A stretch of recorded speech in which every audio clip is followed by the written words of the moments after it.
네, 안녕하세요. 법률 분쟁 대처 방안 세미나에 참석해 주신 모든 분들 감사드립니다. 저는 주 LA 총영사관에서 근무하고 있는 최봉규 영사라고 합니다. 네, 오늘 세미나 시작에 앞서서 저희 주 LA 총영사관의 권성환 부총영사님의 세미나 시작 전 축사를 듣도록 하겠습니다. 네, 안녕하세요. 권성환입니다. 오늘 모두 바쁘신 가운데 이렇게 미국 진출 기업 법률 분쟁 대응 방안 온라인 세미나에 많이 참석해 주셔서 감사드립니다. 오늘 세미나는 LA 총영사관과 대한상사주재원 LA 사무소가 공동으로 개최하고 준비하였습니다. 세미나를 함께 준비해 주시고 또 직접 스피커로 나서 주신 김성훈 소장님께 진심으로 감사드립니다. 또한 대한상사중재원 측의 축사를 위해 나와주신 국제중재센터 김세인 사무총장님께도 이 자리를 빌어서 감사를 드립니다. 그리고 오늘 또 스캇리 변호사님과 최정지 변호사님께서 강사로 참여해 주셨습니다. 이번 세미나에서는 미국 내에서 법률 분쟁 리스크에 대응하기 위한 종합적인 방안에 대해서 설명을 해주시는 것으로 알고 있습니다. 김성훈 소장님께서는 분쟁 해결을 위한 국제상사 중재제도 활용 방안에 대해서 알려주실 예정이시고, 스칼리 변호사님은 미국 계약법과 중재조항에 대해서, 그리고 최정지 변호사님께서는 미국 소송제도와 전략적인 대응 방안에 대한 정보를 오늘 전달해 주실 예정인 것으로 알고 있습니다. 아무쪼록 우리 수출입 기업인들이 이번 세미나를 통해서 다양한 대응 방법에 대해서 잘 익히시길 바라고 앞으로의 기업 운영에도 큰 도움이 되시길 바랍니다.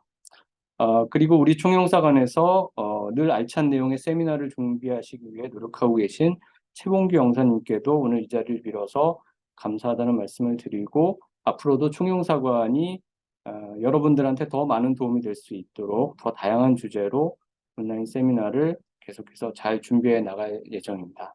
아무쪼록 좋은 시간 되시기 바라고 감사합니다. 고맙습니다. 네, 권성환 부총영사님 축사 감사드립니다. 다음으로 대한상사중재원 국제중재센터의 김세인 사무총장님 축사를 듣도록 하겠습니다. 네, 안녕하십니까. 대한상대 중재원 국제중재센터 김세인 사무총장입니다. 네, 추운 아침 서울에서 이렇게 뵙게 되어서 반갑고요. 또 저도 LA에서 그다음에 오렌지 카운티에서 미국에서 쭉 자라온 재미교포 출신으로서 오늘 같은 이 자리에 참석하게 돼서 영광으로 생각합니다. 중재에 대해서 잘 아시는 분들도 계시겠지만은 아마 모르시는 분들이 더 많을 것 같고 오늘 이 자리에 참석한 세 변호사님들께서 잘 설명해 주실 거라 믿습니다. 미국처럼 소송이 활발하고 또 많은 그런 국가에서 중재라는 제도를 통해서 특히 국제 거래에서는 빠질 수 없는 중재라는 중요한 제도에 대해서 오늘 잘 배우고 가시면은 유익한 정보가 되지 않을까 생각됩니다. 전 세계 많은 중재기관도 있고 미국에서도 여러 중재기관이 있으니 특히 더 대한상사중재원도 법무부와 함께 또 활발히 또 저희들이 그 KADR 그러니까 K Arbitration을 홍보를 하고 있으니 많은 활용을 부탁드리겠습니다. 오늘 이런 중요한 행사를 준비해 주신 여기 변호사님들 그다음에 여기 총영사 분들께도 다시 감사드리고 문의사항 있으면은 언제든지 연락을 해주시면은 저희들이 성실껏 답변을 해드리도록 하겠습니다. 네, 감사합니다. 네, 김세인 사무총장님 말씀 감사합니다. 오늘 본격적인 세 분 스피커의 이런 그 내용을 듣기 전에 한 가지 안내사항 말씀드리겠습니다. 어, 부드러운 진행을 위해서 혹시 질문 사항이 있으신 경우에는 Q&A 또는 채팅창에 글을 남겨주시면 세 분 스피커 분들의 모든 강의가 끝난 뒤에 일률적으로 Q&A 세션을 가질 예정입니다. 그 부분 참고하시고 Q&A는 언제든지 있으실 때 메신저나 Q&A 채팅창 이런 데다가 남겨주시면 되겠습니다. 그러면 지금부터 본격적으로 스피커분들의 강의를 듣도록 하겠습니다. 먼저 첫 번째로 분쟁 해결을 위한 국제 중재 제도 활용에 대해서 김성은 변호사님께서 말씀 주실 예정입니다.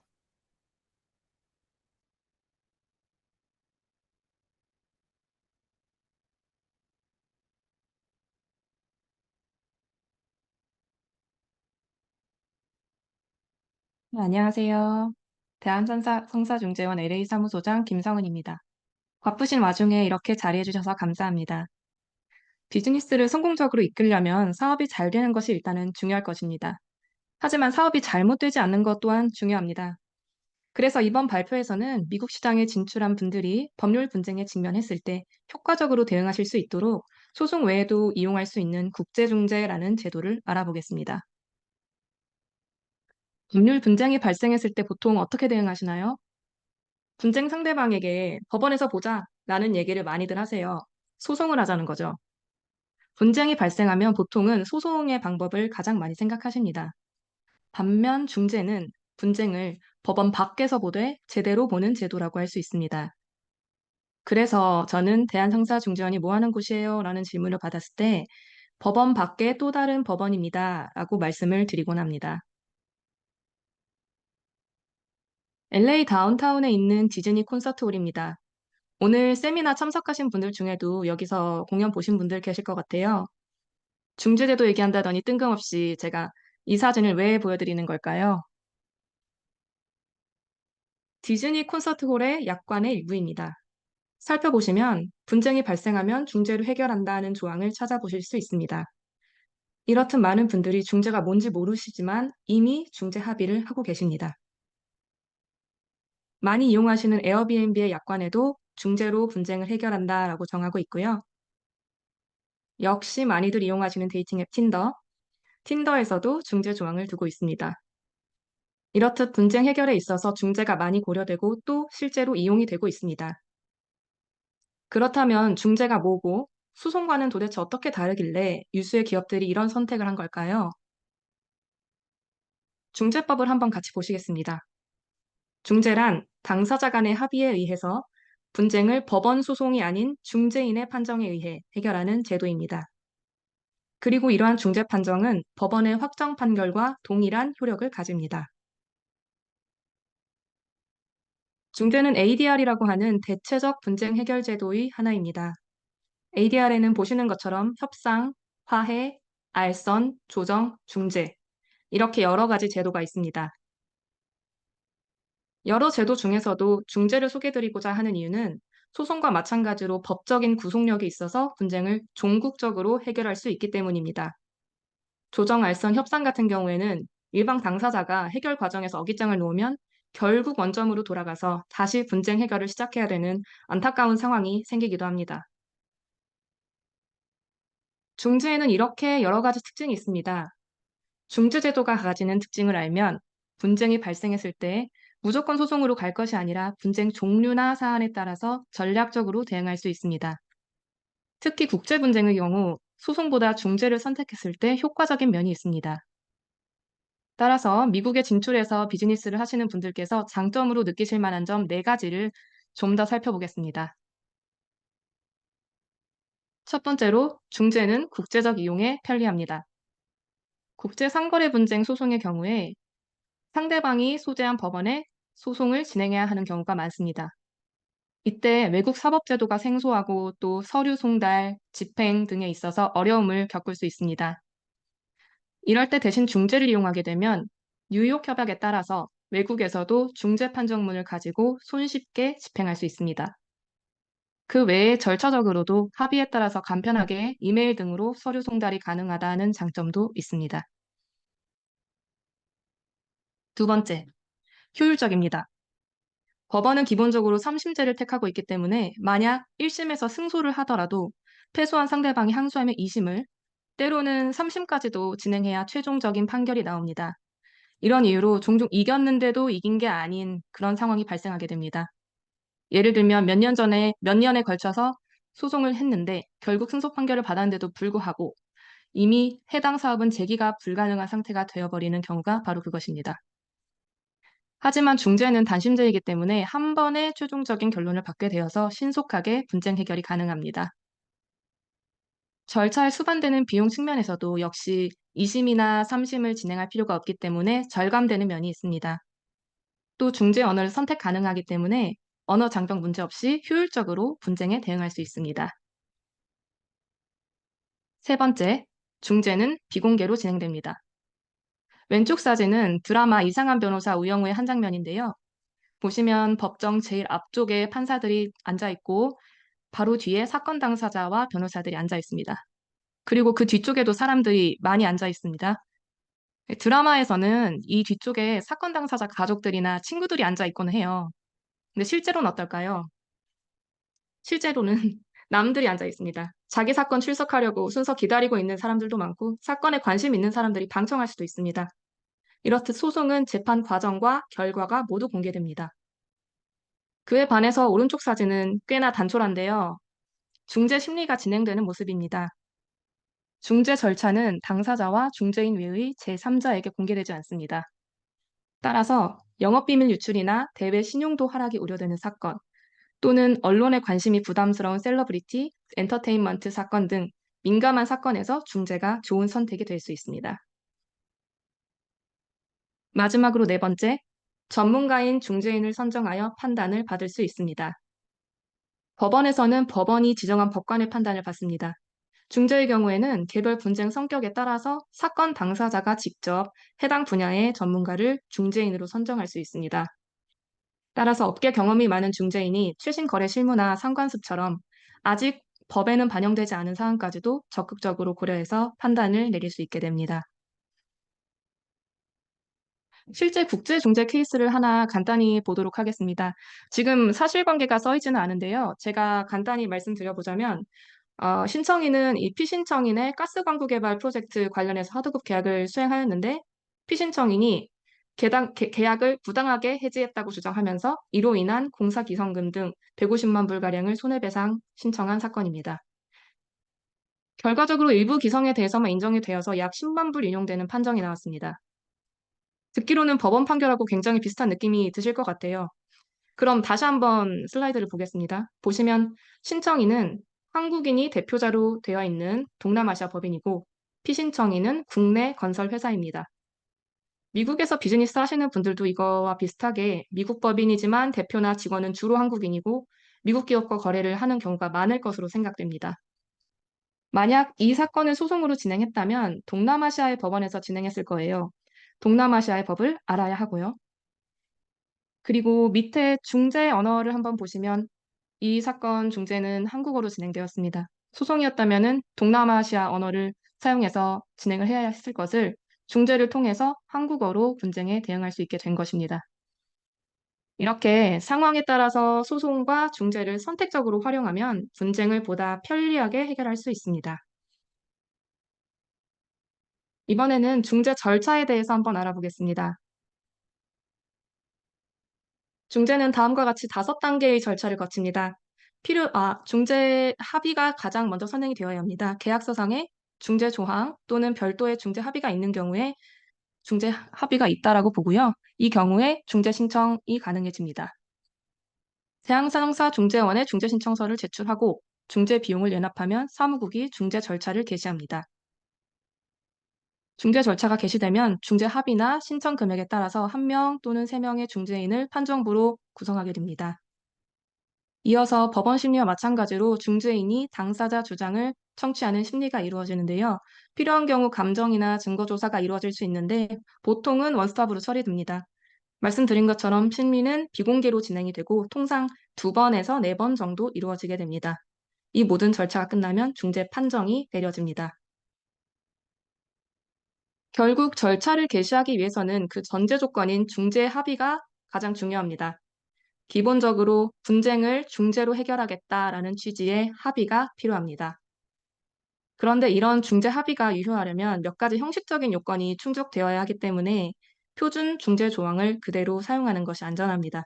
참고로 이 중재 합의에 대해서 보다 자세한 내용은 다음 순서에 발표해 주실 스캇 변호사님께서 보다 자세하게 다뤄주실 예정입니다.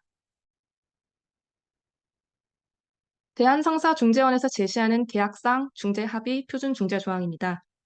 계약서에 이 계약으로부터 또는 이 계약과 관련하여 발생하는 모든 분쟁은 서울에서 대한상사중재원의 국제중재규칙에 따라 중재에 의해 최종 해결한다 라고 쓰시고요. 그 다음에 중재인의 수, 중재지, 중재에 사용할 언어를 정해주시면 됩니다. 영문으로 작성해도 마찬가지입니다. 분쟁 발생 이후에 사후적으로 중재 합의를 하는 경우에는 이렇게 쓰시면 됩니다. 여기 당사자들은 아래 내용의 분쟁을 대한상사중재원의 중재규칙 및 대한민국 법에 따라 대한상사중재원에서 중재에 의하여 해결하기로 하며 본 분쟁에 대하여 내려지는 중재 판정은 최종적인 것으로 모든 당사자에 대하여 구속력을 가지는 것에 합의한다. 그리고 분쟁 내용 요지와 중재인 등에 대해서 합의를 하실 수 있습니다. 중재 합의를 유효하게 하고 나면 중재 신청으로 절차를 진행할 수 있습니다. 구체적으로는 중재 신청서를 작성하셔서요, 세부를 제출하시면 됩니다. 국제중재 사건 같은 경우는 영어로 작성하는 게 원칙입니다. 신청서를 제출하시면서 같이 중재 비용을 납부하시면 중재판정부가 구성되고 심리가 진행됩니다. 지금 보시는 화면은 중재 신청서 샘플입니다. 보시면 claimant, respondent에서 신청인하고 피신청인 써 있고요. purport of request하고 grounds하고 해서 신청 취지하고 이유가 적혀져 있고 마지막으로 method of proof, 입증 방법이 잘 작성이 되어 있습니다. 이어서 대한상사중재원에 대해서 소개드리겠습니다. 국제중재 사건을 보다 편리하게 해결하기 위해서는 여러 가지 사항을 고려할 수가 있습니다. 그 중에서도 중재기관은 중재에 관한 재반 업무를 수행하기 때문에 어떤 곳을 선택하는지가 중요합니다. 세계적으로 이렇게 많은 중재기관이 있습니다. 미국에서는 AAA나 잼스를 많이 이용을 하시고요. 프랑스의 국제상업회의소 ICC도 유명하고 런던, 싱가포르의 중재기관도 많이 이용하는 기관입니다. 그리고 한국에는 저희 KCAB 대한상사중재원이 있습니다. 대한상사중재원은 1966년에 설립되었고 법무부를 소관부처로 하고 있으며 대한민국에는 유일한 상설법정 중재기관입니다. 그리고 사진과 같이 전문 심리시설을 운영하고 있습니다. 중재인 풀의 경우 국제중재인 600여 명을 포함해서 총 1,700명의 중재인을 확보하고 있습니다. 법조계는 물론이고 산업계, 학계 등 각 분야 전문가를 중재인으로 두고 있어서 중재인 선택의 폭이 넓습니다. 그리고 대한상사중재원은 다른 국제중재기관에 비해서 50% 정도 낮은 비용을 청구하고 있습니다. 실권 처리 기간 역시 평균적으로 6개월 반 정도 빠릅니다. 지금 보시는 표는 주요 중재기관들의 사건 수를 정리한 것인데요.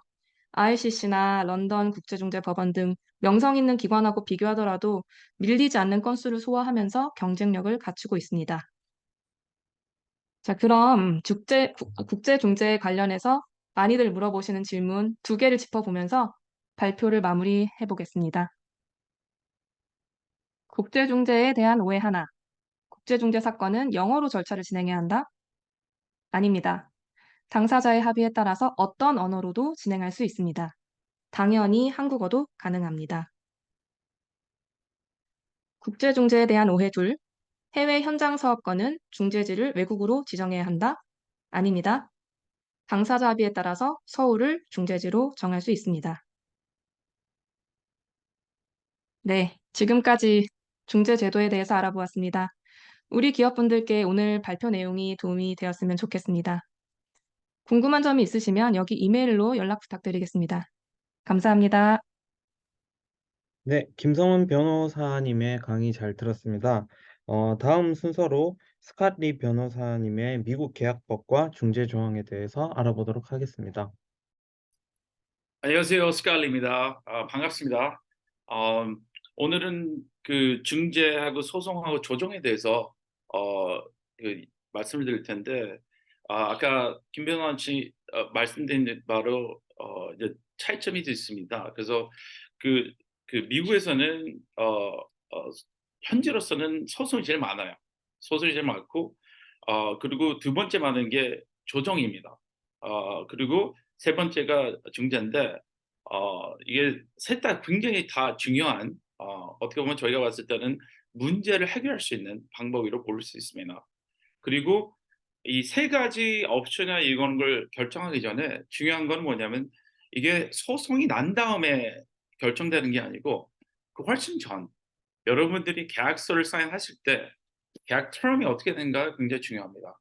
아까 드렸다시피 이제 그 중재에 대한 arbitration clause가 중요하고요. 계약서에.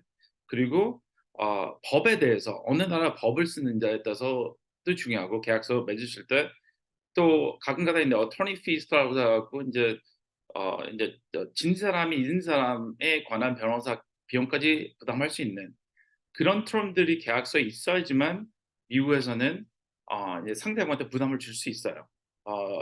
중재도 마찬가지고 법적으로 할 수 있는 게 아니고 인제 그 서로 합의반의 안에 그 계약서가 있어야지만 가능합니다. 어 그래서 그 슬라이드 넘겨 주시죠. 예.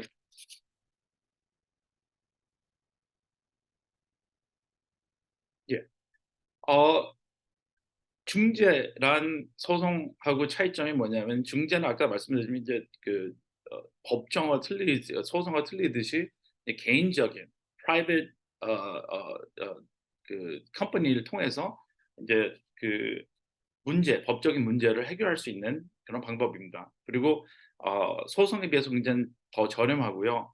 또 빠른 시간 안에 해결할 수 있습니다. 그리고 어 소송하고 또는 조정과 차이는 뭐냐면은 어 중재하고 조정은 어떻게 보면 굉장히 비슷한데 차이점은 그 조정이라는 거는 인제 그 합의하는 바의 과정에서 제3 자가 인제 도움을 드리는 거고 중재는 인제 제3 자 인제 코트 판사님 비슷하게끔 1 명이 되든 3 명이 되든 해 갖고 판결 내면서 이게 바인딩이 되는 권리가 있어요.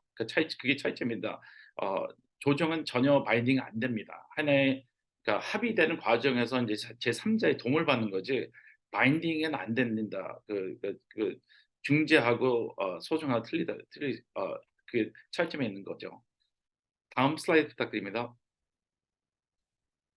또 그 소송과 조정 차이는 아까 말씀드린 그 저기 뭐 그 판사님이 그리고 또 배심원님이 결정하는 거하고 또 인제 그 저희가 알고 있는 arbitrator 이분들이 그 결정하고는 차이점이 있어요. 그래서 배심원이라는 거는 인제 미국에서는 있지만 한국에서도 좀 지금 생긴다는 얘기가 있는데 미국에서는 굉장히 특이하게 어 굉장히 큰 케이스들은 거진 다 배심원들이 결정해요.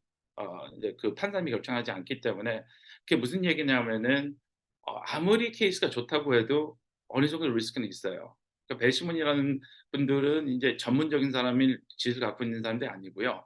일반 사람들이 배심원 역할을 하고 그리고 더 나아가서 이분들이 인제 원해서 인제 그 배심원 역할을 하신 분들이 있지만 강제로 끌려가 갖고 하시는 분들이 있어요 솔직히.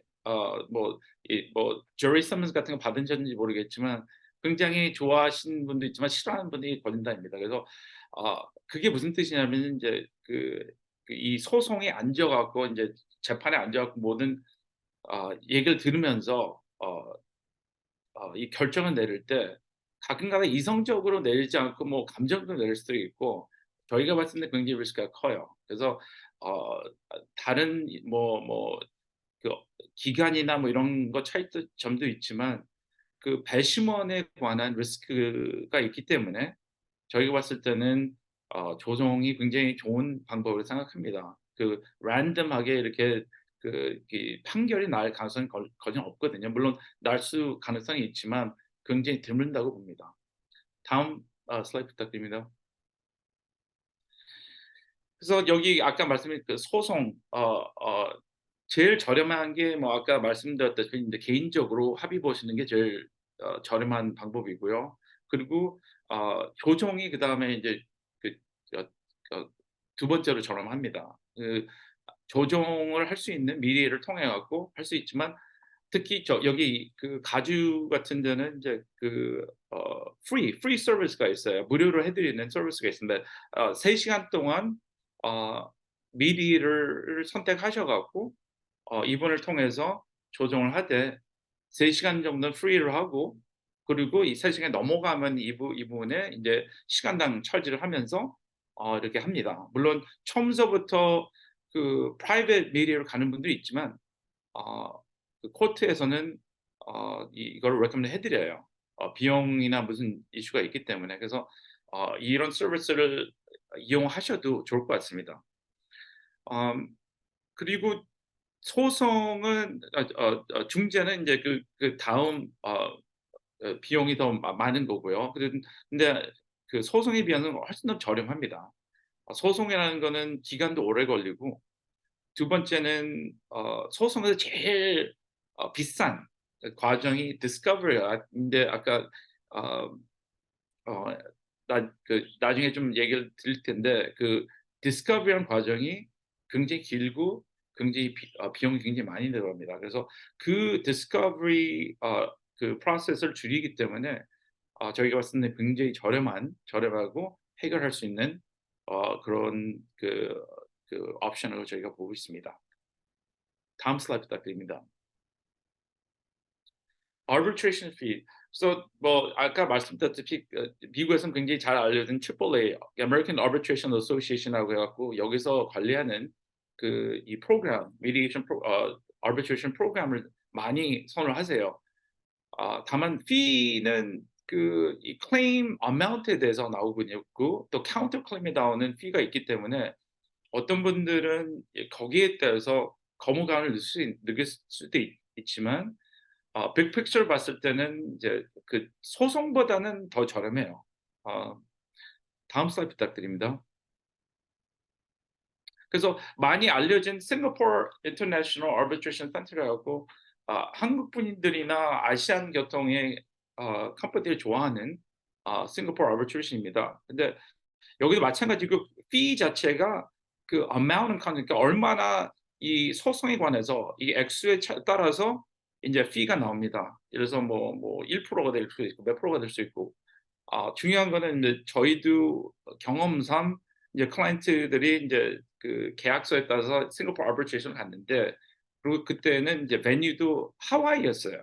그러니까 싱가포르 아비트레이션 하와이가 베뉴였고 세 분의 아비트레이터를 모시는 이런 어떻게 보면 굉장히 그 아비트레이션을 하시는 분들한테는 좋겠지만 하와이에서 하니까 이제 그 이 해당자들한테는 굉장히 안 좋은 굉장히 너무 비싼 그런 이런 그 옵션이었어요. 그래서 저희가 시작은 했는데 그 fee에 내는 단계에서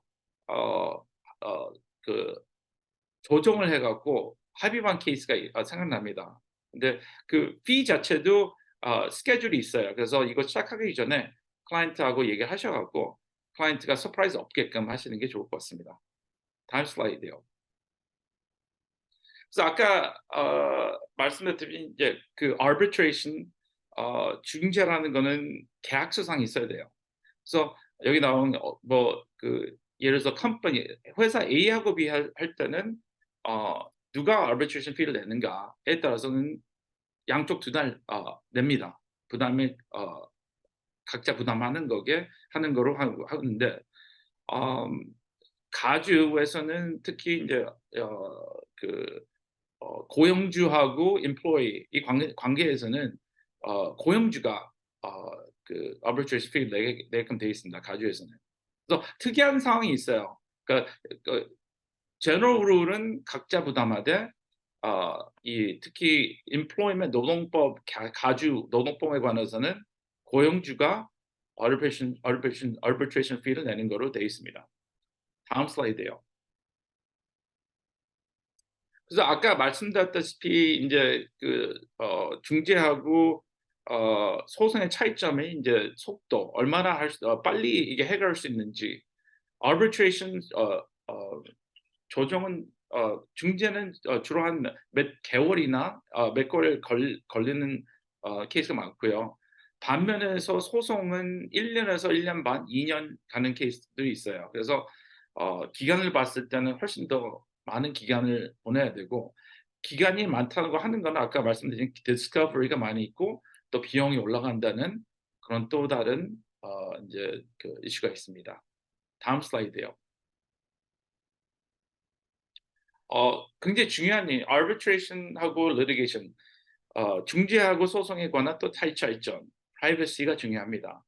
아까 말씀드렸다시피 미국에서는 특이한 케이스 외에는 모든 케이스가 파일되는 즉시 이게 public information하고 누구나 이거를 볼 수 있게끔 돼 있어요. 물론 뭐 특이한 케이스가 있어요. 뭐 어린애가 뭐 잘못돼갖고 뭐 한 이런 케이스는 아이디 같은 거를 이제 삭제해갖고 파일되는 케이스가 있지만 굉장히 그 특이한 케이스 외에는 거진 다 공식으로 발표됩니다. 그래서 프라이버시를 원하신 분들은 중재를 많이 하시는 분이 굉장히 많아요.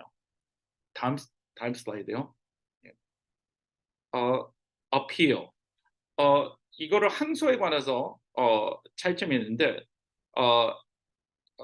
그 중재는 주로 항소가 쉽지는 않습니다. 가능합니다. 예를 들어서 그 arbitrator하고 뭐 사기였다. 뭐 예를 들어서 판단이 사기였다. 뭐 이런 거는 가능하지만 그 외에는 항소를 하기 쉽지 않아요.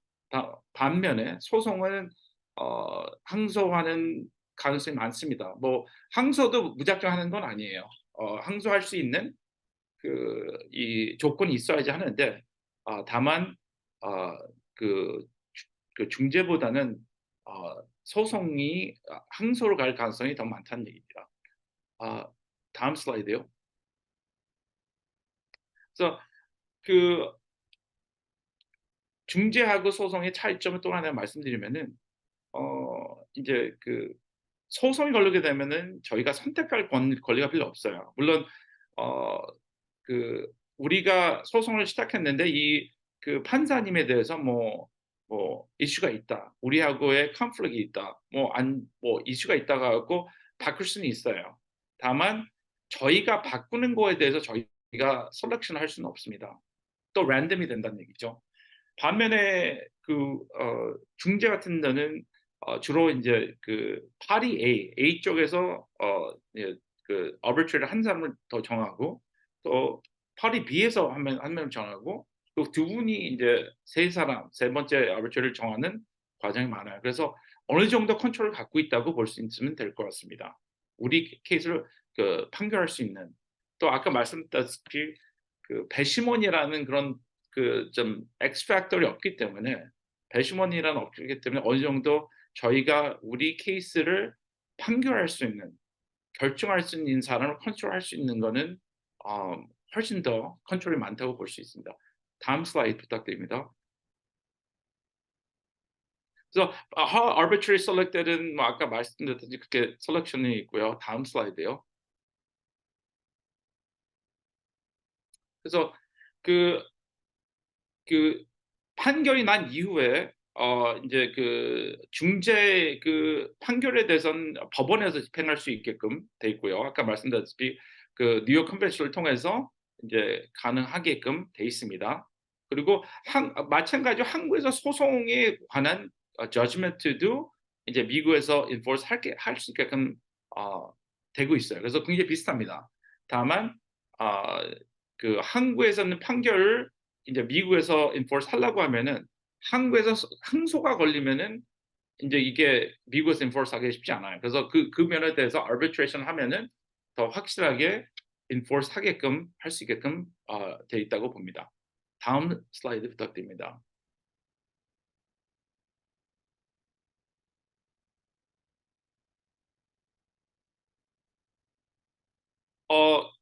아까 말씀드렸듯이 이제 그 소송하고 중재하고 굉장히 비슷해요.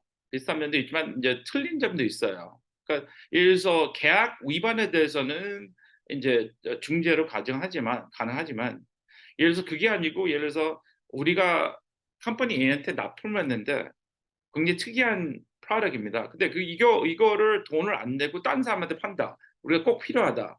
그럴 때는 이제 문제는 뭐냐면은 중재를 통해서 하면은 이거를 오늘 당장 예를 들어서 내일 뭐 배로 나간다, 뭐 트레이너로 나간다, 트럭으로 나간다 하는 걸 막을 수는 없어요.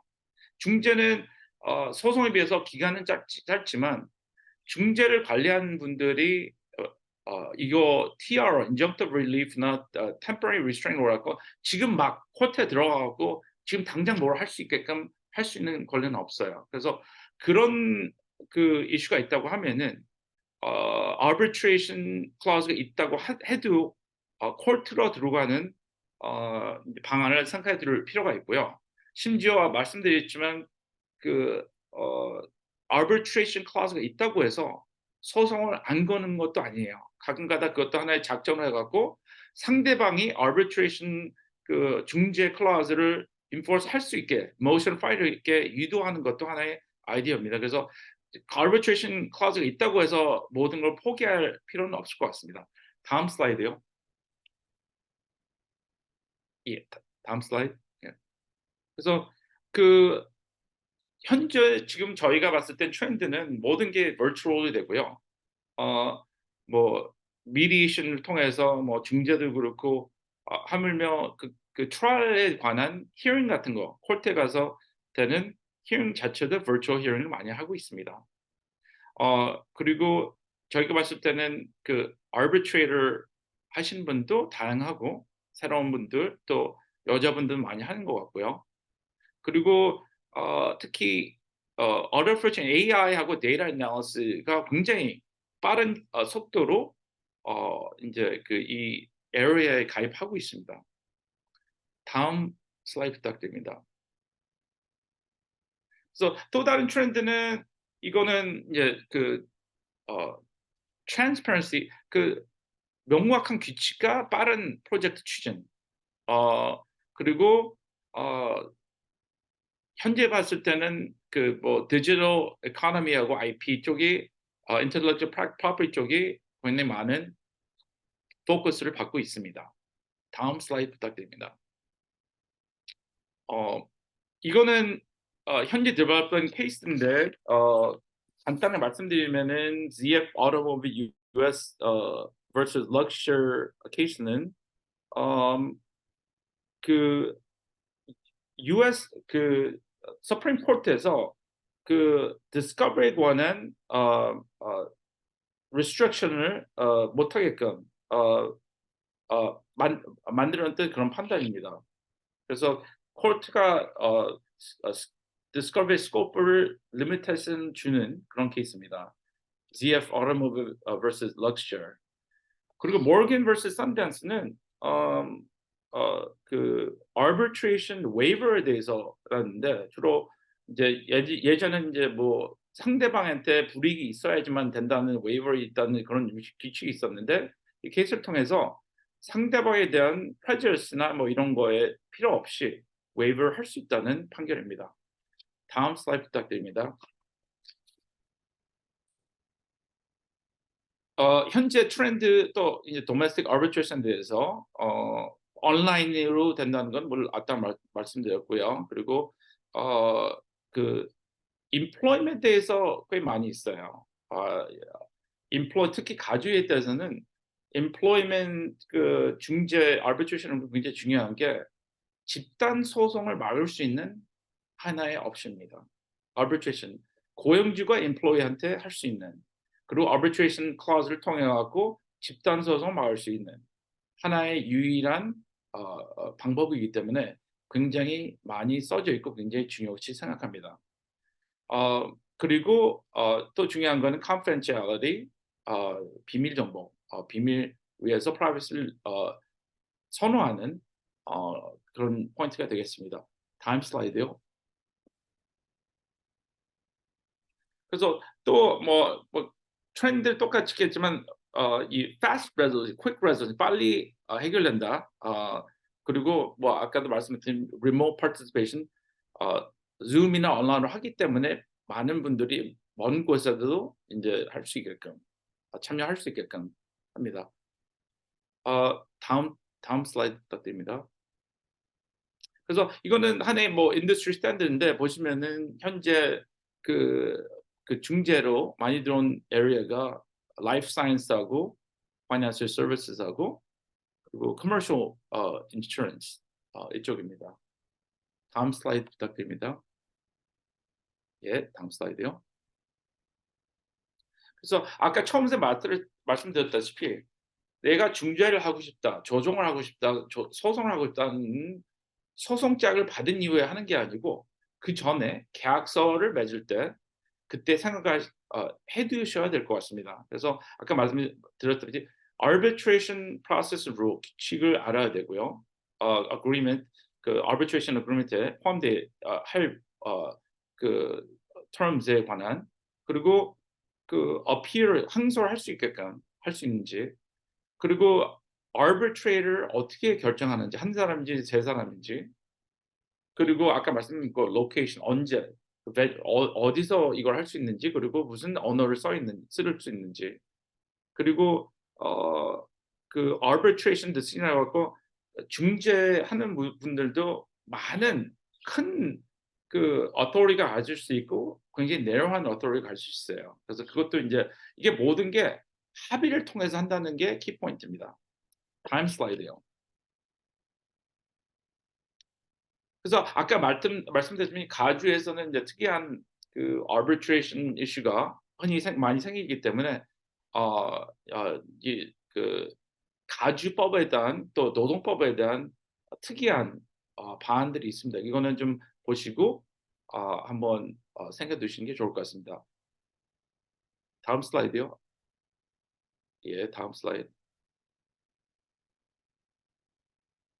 예, 다음 슬라이드 부탁드립니다. 예, 뭐 이거는 뭐 간단한 얘기지만 그 모든 중재는 the Federal Arbitration Act FA에서부터 시작된 모든 반원입니다. 그래서 그 interstate 주와 주에 관한 컨트랙이 있을 경우에는 arbitration이 enforcement 된다는 이런 내용입니다.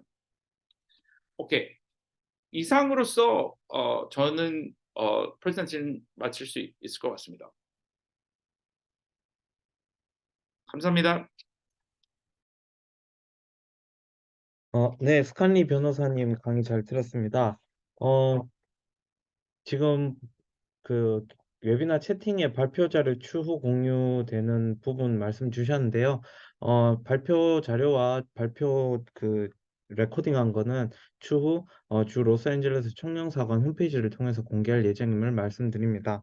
예, 마지막 스피커로 최정지 변호사님께서 미국 소송 제도와 전략적 대응에 대해서 말씀 주실 예정입니다. 예, 소리 들리시나요? 네, 잘 예, 들립니다. 예. 예, 안녕하세요. 최정지 변호사입니다. 저는 2014년에 한국 변호사, 2016년에 캘리포니아 변호사 자격을 각 취득하고 법무법인 율촌 송무부문에서 한국 변호사로서 다양한 소송, 중재 사건을 자문 대리했습니다. 지금은 LA에 있는 림 넥서스라는 로펌에서 파견 근무하면서 캘리포니아주 변호사로 활동하고 있습니다. 오늘 이 웨비나 보시는 분들이 대부분 한국 분들이시기 때문에 직간접적인 경험을 통해서 한국에서의 소송에 보다 익숙하실 것이라고 생각합니다. 그래서 저는 오늘 미국 민사소송 제도에 관해서 설명드리면서 여러 개념, 절차 등을 한국 것과 비교해서 수시로 말씀드리겠습니다. 예, 아시다시피 미국은 연방제 국가입니다. 그렇기 때문에 연방 정부가 있고 50개 주별로 주 정부가 따로 존재합니다. 법원도 마찬가지입니다. 연방 법원 시스템이 있고 주 법원 시스템이 따로 있습니다. 일반적으로는 보시는 것처럼 3개의 심급, 즉 3심제를 갖추고 있습니다. 오늘 저는 이 양 법원 시스템 중에 연방 법원 시스템을 중심으로 말씀드리려고 합니다. 미국에서 이미 비즈니스를 하고 계시거나 아니면 고려하고 계신 여러분들께서 만약 미국에서 송사가 있을 경우에는 연방법원 시스템을 이용하실 확률이 더욱 높기 때문입니다. 미국 연방법원은 총 94개의 구역이 총 12개의 서킷으로 나누어져 있습니다. 각각의 서킷에는 해당 지역의 연방 1심 법원인 디스트릭트 코트에서 올라간 사건들을 심리할 수 있는 항소 법원이 있고요. 그러한 항소 법원의 최상급 법원으로는 여러분들이 익숙하게 뉴스나 언론 보도에서 많이 들어보신 미국 연방 대법원이 있습니다. 예를 들어보겠습니다. 제가 지금 있는 캘리포니아에서 제가 어떤 사건을 수행했는데 1심 판결을 받았고 그 1심 판결에 불복해서 항소심을 가게 되면 그 사건을 여기 9번 써 있죠. 여기 9번 서킷 항소법원에서 판단하게 될 것입니다. 제가 조금 전 여러분께서 미국에서 송사가 있으면 주법원보다는 연방법원 시스템을 이용하실 가능성이 높다고 말씀드렸는데 그 이유를 설명드리겠습니다. 여기 보시는 것처럼 연방법원과 주법원에서 각각 심리할 수 있는 사건들의 유형들이 법령으로 정해져 있습니다. 주법원에서 일반적으로 다루는 사건들의 유형은 주법 위반에 따른 형사사건, 계약 위반, 불법 행위 등과 같은 민사 사건, 이혼, 입양, 양육권과 같은 가사 사건, 그리고 개인의 사망에 따라서 망인의 유언을 검인하거나 상속재산 분배와 관련된 사건들이 여기에 해당합니다. 그럼 의문이 드실 거예요. 일반 민사 사건을 주법원에서 심리할 수 있으면 그냥 주법원으로 가면 되는 거 아닌가? 왜 연방법원을 언급하지? 그 이유는 바로 개인이 당사자일 경우에는 그 개인인 여러분들이 한국 국적을 가지고 있거나 아니면 회사가 당사자인데 그 여러분의 당사자인 회사가 한국법에 따라서 설립된 한국 회사인 경우가 많기 때문입니다. 예를 들어서 여러분 한국 회사가 미국 캘리포니아 주법에 따라 설립된 어떤 캘리포니아 회사와 계약을 체결하고 거래를 이어나갔는데 계약 위반 문제가 발생했어요. 그리고 그로 인해서 만약 여러분 회사의 손해가 약 1억 5천만 원 정도라고 가정해 봅시다. 그러면 여러분 회사는 한국 회사고 상대방 회사는 캘리포니아주 회사이기 때문에 이 원고와 피고 양 당사자가 미국 내 동일한 주 회사가 아닙니다. 그렇기 때문에 어떤 일방의 주법원으로 사건을 가져가기가 혹시 또 다른 일방에게는 불리하지 않을까 이런 생각이 드실 수 있습니다. 그런데 또 소송 가액이 미화 7만 5천 불을 초과하는 사건, 제가 아까 1억 5천이라고 말씀드렸죠. 그래서 그렇게 가벼운 사건도 아니에요. 이러한 문제가 있기 때문에 미국 연방 민사소송법에서는 연방법원이 이러한 경우에 Diversity Jurisdiction이라는 이름 하에 관할권을 행사하도록 되어 있습니다. 그래서 만약 이런 경우에는 여러분들은 소송을 연방법원에 제기하게 되시는 겁니다. 그럼 이제 본격적으로 여러분들이 미국에서 민사소송을 하실 때 어떠한 과정과 절차에 따르게 되는지 설명드리겠습니다.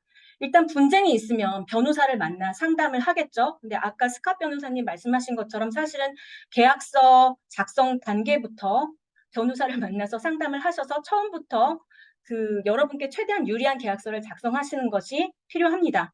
하지만 이미 분쟁이 발생했을 때는 또 변호사를 만나야 합니다.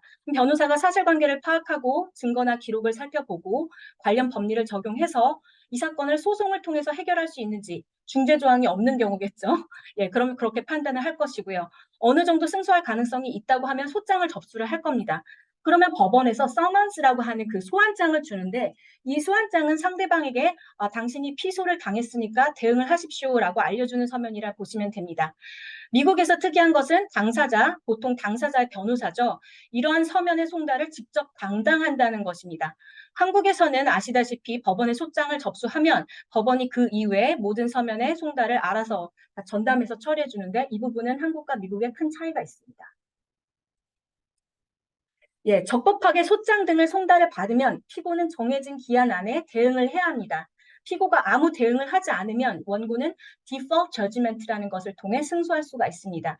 default judgment는 재판 없이 원고 승소 판결이 내려진다는 측면에서 한국 민사소송법상의 무변론 판결과 유사하다고 보시면 됩니다. 한국에서도 소장 받았는데 아무것도 안 하시면 법원이 무변론 판결을 선고할 수 있거든요. 예, 그것과 유사하고요. 피고가 이제 적극적으로 대응을 하기로 결심을 하면 당연히 이렇게 하게 되는 경우가 대부분입니다. 두 가지 선택안이 있습니다.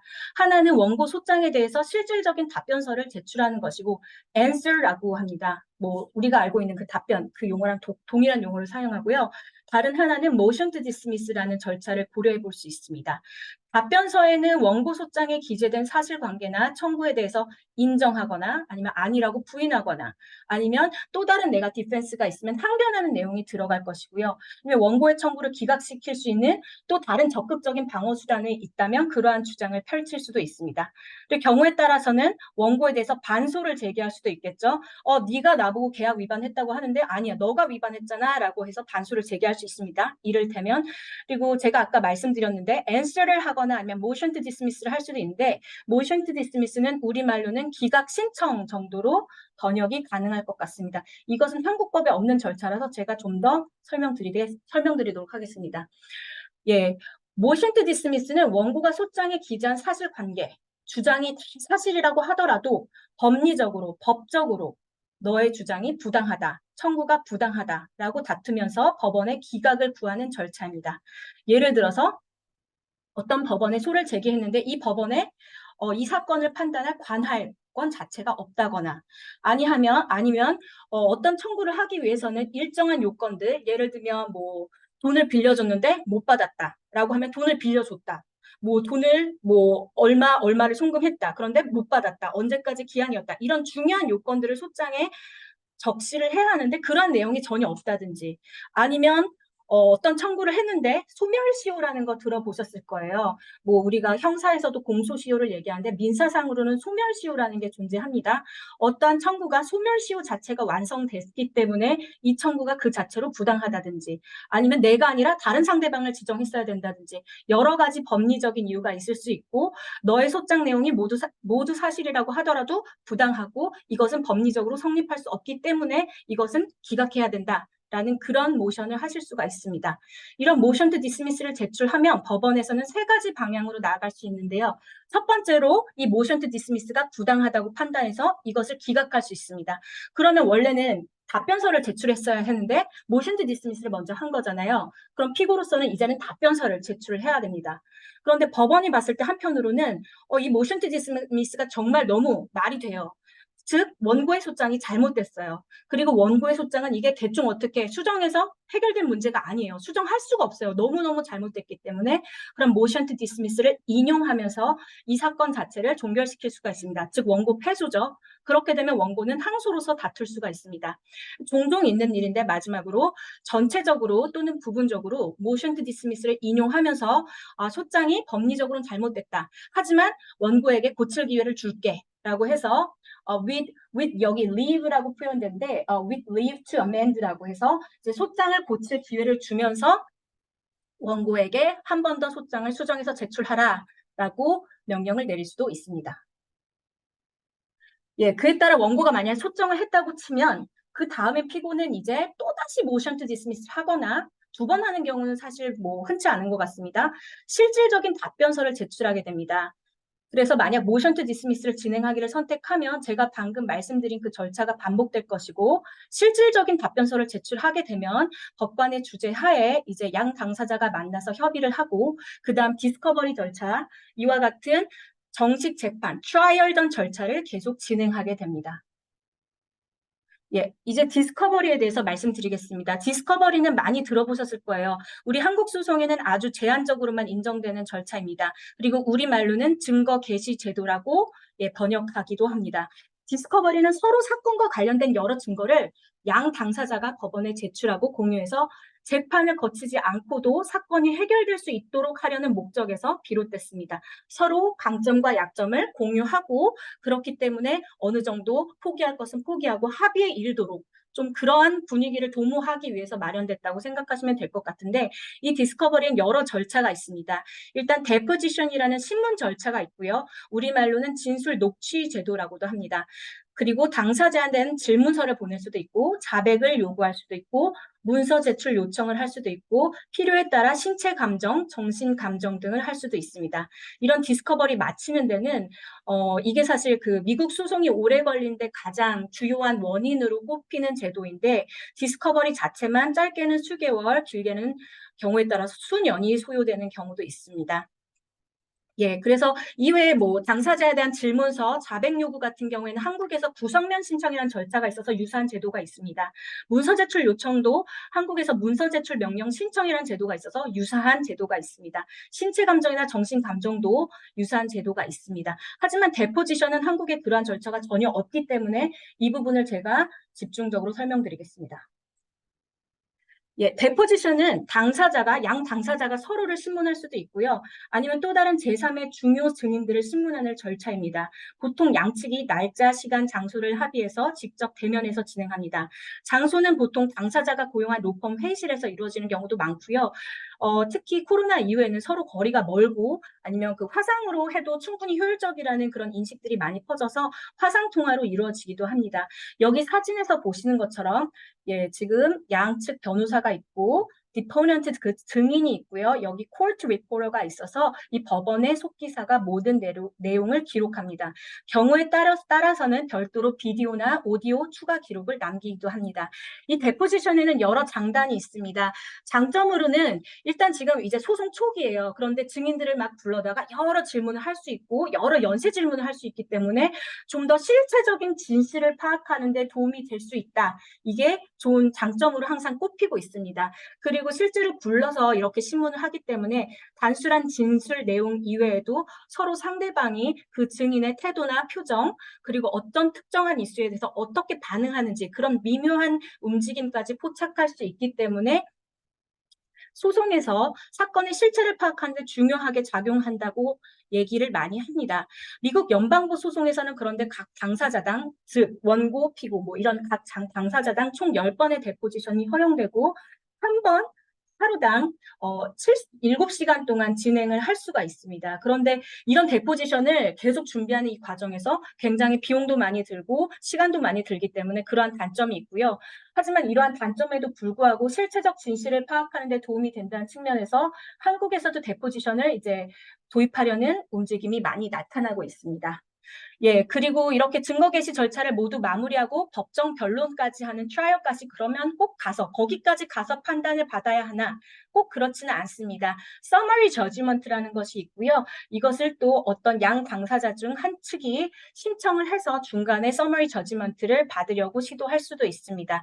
즉 사실관계가 다툼의 여지가 없고 아니면 당사자가 다투지 않고 있고 법리적으로 봤을 때 사건의 결론이 명확하니 그대로 신속히 판단을 내려달라. 법원에 요청을 하는 것입니다. 예, 이 부분은 여기까지 설명드리고 넘어가겠습니다. 그러면 법정 변론을 하는 정식 재판이 열리기 전이면 소송 대리인이 법정에 갈 일이 없냐? 그렇진 않습니다. 사실 아주 많습니다. 당사자 소송 대리인들은 케이스 매니지먼트 컨퍼런스라고 해서 소송이 이제 시작되면 제일 먼저 이런 컨퍼런스를 먼저 하고요. 그 중간중간에도 스테이터스 컨퍼런스 아니면 이제 재판을 실제로 이제 진행시키기 위해서 트라이얼 세팅 컨퍼런스 같은 여러 컨퍼런스에 와서 법관 앞에서 상대방 변호사와 여러 가지 사항을 조율합니다. 그리고 특히 미국에서는 한국 법원보다 더욱 적극적으로 그 ADR, Alternative Dispute Resolution 말 그대로 대체적인 분쟁 해결 수단입니다. 이것을 권장하는데 이를 위해서는 합의를 위한 그런 컨퍼런스를 하기도 하고요. 조금 전에 스캇 변호사님이 소개해 주셨던 그 미디에이션을 하기도 하고요. 아니면 주송 중간에 비용을 줄이기 위해서 중재로 넘어가기도 합니다. 예. 그래서 지금 이 부분이 아주 중요한 게 사실 미국에서 정식 재판, 그 트라이얼까지 가는 비율은 민사소송에서 한 10%가 좀 안 되는 것 같고요. 대부분 90% 이상의 사건들은 그 뭐 배심원 재판이나 그 최종 트라이얼에 도달하기 전에 당사자들이 합의를 해서 사건을 해결하게 됩니다. 그만큼 대체적인 분쟁 해결 수단이 활성화되어 있습니다. 예, 이 슬라이드는 생략해도 될 것 같습니다. 예, 정식 재판 트라이얼 단계는 빠르게 설명을 드리겠습니다. 재판에는 크게 미국이라고 해서 전부 다 배심원 재판을 하는 것은 아니고요. 배심원 재판도 있고 비배심 재판에 해당하는 벤치 트라이얼이 있습니다. 배심원 재판에는 무작위로 그 지역에서 선정된 평범한 시민 6명에서 12명이 배심원으로 참여를 해서요. 여러 증거, 증인, 변론을 통해서 사실관계를 확정하고 판결, verdict라고 합니다. 그것을 내리는 재판을 의미합니다. 그리고 민사재판에서 이런 배심원 재판을 받을 권리는 미국 수정헌법 7조에서 정한 헌법상 권리로 인정됩니다. 하지만 경우에 따라서는 일정한 요건을 갖춰서 이런 배심원 재판 권리를 포기할 수가 있고요. 또 사건의 성격에 따라서 법관에 의한 재판을, 배심원이 없는 법관에 의한 재판을 받게 되는 경우도 있는데 이를 벤치 트라이얼이라고 합니다. 그래서 여러분들이 익숙하신 한국에서 이루어지는 민사소송, 행정소송은 모두 벤치 트라이얼에 해당한다고 보시면 되고요. 한국에서 형사사건의 경우에는 피고인이 이제 요청하는 경우에 따라서 배심원이 있기는 하는데 그 배심원의 그 판결에 법관이 기속되지는 않는다는 그런 차이가 있습니다. 하지만 현실적으로는 기속되는 경우가 많다고 합니다. 예, 배심원을 통해 정식 재판하는 경우에서 좀 더 설명드리겠습니다. 배심원은 누가 되느냐? 일단 그 법원의 관할 구역 내에 있는 시민 중에 배심원 후보 예정자 명단을 만들고 그중에 다시 자격 있는 배심원 후보자를 뽑습니다. 그들을 법정에 소환을 해서 그들이 과연 공정한 재판을 할 수 있는지, 쓸데없는 편견은 없는지 이런 것들을 각 소송 대리인이 질문을 하고 배심원 후보자가 답변하는 절차를 거친 다음에 기피 신청, 저 사람은 빼주세요. 이렇게 해서 배심원으로 남은 사람들이 이제 최종 선정됩니다. 그렇게 해서 배심원이 선정되고 나면 정식 재판 절차에서는 원고 대리인이 먼저 사건 개요를 설명하고요. 유리하게 이제 사건을 설명하겠죠. 내가 신청한 증인을 불러서 배심원들 앞에서 신문을 한다든지 유리한 증거를 제시하게 됩니다. 근데 여기까지 듣고 나서 이제 피고 대리인이 판단했을 때 지금 이 자체만으로도 원고의 청구가 부당한 것을 충분히 판단할 수 있겠다라고 확신하면 motion for directed verdict라는 것을 고려할 수가 있습니다. 즉, 이 부분을 원고가 승소하기 위해서 필요한 요건을 원고 스스로 입증할 수가 없으니까 법원이 배심원에게 어떠한 특정한 판결을 지시해서 내리도록 신청하는 절차라고 보시면 됩니다. 예, 이제 거의 막바지입니다. 이렇게 motion for directed verdict가 인용되면 이제 피고 측이 뭐 더 반박하고 싸울 필요도 없는 거예요. 그것으로 재판이 종료되겠지만 그 모션이 기각되면 이제 배심원들에게 피고가 나서서 자신에게 유리하게 사건을 제시할 차례입니다. 아까 원고가 했던 것처럼 사건 개요를 설명하고 필요한 증인 신문을 하고 유리한 증거 제시를 하는 절차 등이 이루어지게 됩니다. 피고가 이 절차를 마치면 원고에게 반박 증거를 제시할 기회가 주어지고 이후 사건은 본격적인 심리 절차에 들어가게 됩니다. 예, 배심원들은 평범한 시민들이라서 법률적인 지식이 특별히 없는 경우가 대부분입니다. 그렇기 때문에 법관이 배심원들이 판단하는데 최소한으로 필요한 그런 법적인 지식을 전달하는 것이 있고요. 그것을 jury instruction이라고 합니다. 그래서 이 jury instruction을 이제 법관이 설명을 해주고요. 배심원들은 보통 법정에 가면 배심원실이 따로 있습니다. 그 배심원실로 들어가서 사건의 결론을 고민하게 됩니다. 짧게는 뭐 몇 분 만에 끝날 수도 있겠지만 몇 시간 만에 끝날 수도 있고 길게는 며칠, 수주, 수개월에 이를 수도 있습니다. 왜 이렇게 오래 걸리나 궁금하실 텐데 연방법원 그 민사소송에서는 6명에서 12명까지 이르는 배심원이 만장일치로 어떤 결론을 내릴 것이 요구되기 때문에 이렇게 시간이 오래 걸리는 경우도 있습니다. 그래서 배심원이 만장일치로 판결을 내리면 그러한 판결에 따라서 판결문이 작성되고 그것이 해당 신급의 결론이 됩니다. 예, 마지막으로 여러분들이 가장 궁금해하실 부분입니다. 아까 스캇 변호사님도 살짝 언급을 해주셨어요. 한국 같으면 소송을 하게 되면 그 소송 가액에 비례해서 대법원 규칙에 따라 뭐 정해진 비용을 패소한 당사자가 부담하게 됩니다. 이건 뭐 당사자가 합의를 하든 안 하든 그냥 이렇게 정해지는 거예요. 그런데 미국에선 다릅니다. 물론 한국에서도 합의를 달리 할 수는 있습니다. 달리하는 경우에는 뭐 달리 적용이 되겠죠. 근데 대부분 그렇게 변호사의 비용에 대한 합의는 없는 경우가 대부분이고 그럴 경우는 그 대법원 규칙에 따라서 규율이 됩니다. 예. 그런데 미국 같은 경우에는 일단은 소송 비용, 법원에 예를 들면 소장을 접수한 비용, 연방법원 소장 제출할 때 접수하는 비용은 보통 $500 정도 합니다. 이 비용은 패소한 당사자가 부담을 합니다. 근데 이 비용은 크지 않은데 사실 비용이 많이 발생하는 건 변호사 비용이고요. 변호사 비용은 따로 계약을 여러분들이 체결하지 않으면 거의 못 받는 경우가 대부분입니다. 그래서 아까 말씀드렸다시피 계약 체결 단계부터 이런 변호사 보수에 대해서 혹시라도 나중에 분쟁이 발생하면 승소한 당사자가 패소한 당사자로부터 받을 수 있도록 여러분들이 주의 깊게 계약을 체결하시는 것이 좋을 것 같습니다. 예, 이상으로 저는 발표를 마치고요. 예, 저는 최정지 변호사고 여러분들이 혹시 오늘 이 시간에 다루지 못한 다른 의문점이 있으시면 여기 이메일로 연락 주셔도 됩니다. 감사합니다. 네, 최정지 변호사님 강의 감사합니다. 지금 Q&A에 질문이 하나 올라왔어요. 최정지 변호사님께서 답변 주셔야 되는 게 맞는 것 같은데요. 미국 소송에서 직접 송달한다는 게 무슨 뜻인가요? 이렇게 질문이 올라왔습니다. 예, 직접 송달한다는 게 한국 같으면 법원에만 계속 제출을 하면 됩니다. 뭐 예를 들면 소장을 법원에 제출을 하고요. 그 다음 뭐 준비 서면이나 답변서 이런 것도 법원에 제출하고요. 보통 요새는 전자소송이 활성화돼서 법원에만 제출을 하면 법원이 다 알아서 그 소장도 상대방에게 송달을 해주고 아니면 뭐 그 다음 제출되는 준비 서면도 상대방에게 송달해주고 계속 뭐 양 당사자가 내는 것을 법원이 중심에서 다 그 송달을 해줍니다. 뭐 우편물로 하고요. 전자소송에서는 그 전자소송 사이트에 각각 계정이 있기 때문에 그 노티스를 줍니다. 공지를 주면 이제 당사자가 그것을 통해서 이제 그런 서면을 송달받은 것으로 되는 것입니다. 그런데 미국에서는 이게 법원이 해주지 않습니다. 그 양 당사자의 구조가 좀 더 한국보다 확실하다고 보시면 돼요. 제가 지금 하고 있는 소송에서도 저희가 무슨 모션을 하면 그것을 법원에도 파일링을 하고요. 상대방한테도 또 따로 이메일로 보내기도 하고 아니면은 퍼스널 서비스로 해서 저희가 그 송달을 담당해주는 전문 업체들이 미국에 있습니다. 그런 업체를 통해서 상대방에게 진짜 우편물을 통해서 그것을 전달하기도 하고 그 송달되는 그 절차 자체를 당사자가 관여를 해서 아니면 당사자가 하지 않고 보통 당사자의 변호사가 하죠. 그렇게 직접 하고 이게 송달이 됐나 안 됐나.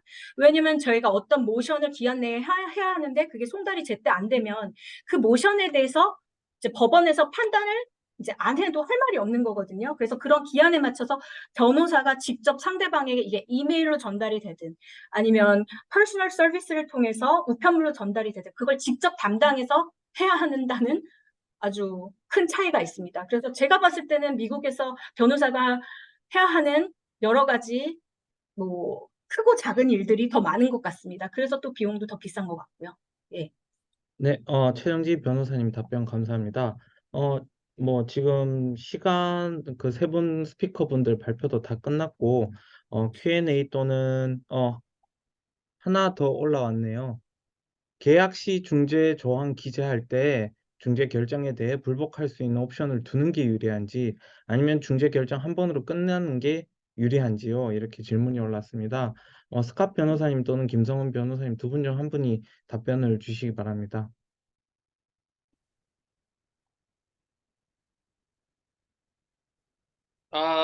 예, 스칼리 변호사입니다.